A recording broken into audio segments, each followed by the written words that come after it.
nobody tells you how uncomfortable learning something new actually feels. We see the end result everywhere, the perfect version, the neat work, the confidence, but nobody talks about this part. आज मैं जब crochet बना रही हूँ, honestly I thought it would be relaxing when I first started. Like the first day I held the hook. But it wasn't. Like at the beginning, at least at the beginning, it was very, very, very bad, I would say. Stitches गलत हो रहे थे, बार बार अनरेवल करना पड़ रहा था और हर दफ़ा लगता था कि शायद मुझसे ही नहीं हो रहा है.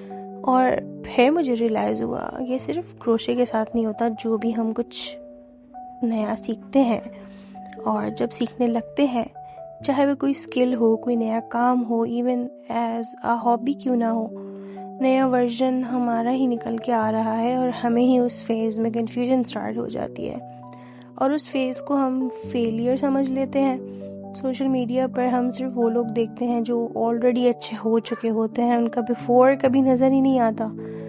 इसलिए जब हम स्ट्रगल करते हैं तो हम सोचते हैं कि maybe I am not good at this, maybe this isn't for me. जबकि रियलिटी ये होती है कि आप बुरे नहीं हो, आप बस न्यू हो.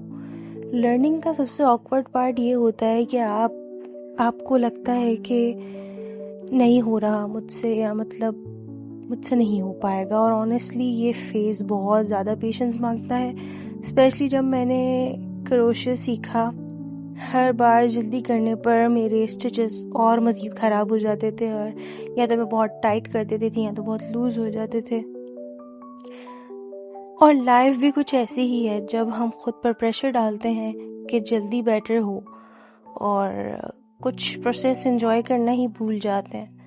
शायद हम लेज़ी नहीं होते, हम इनकेपेबल नहीं होते, शायद हम सिर्फ लर्निंग के बीच में होते हैं. तो अगर आप किसी चीज़ में अच्छे नहीं हो, अगर आप कंफ्यूज हो, अगर आप रीस्टार्ट कर रहे हो, तो बस इतना याद रखना कि this is not the end, this is just the beginning.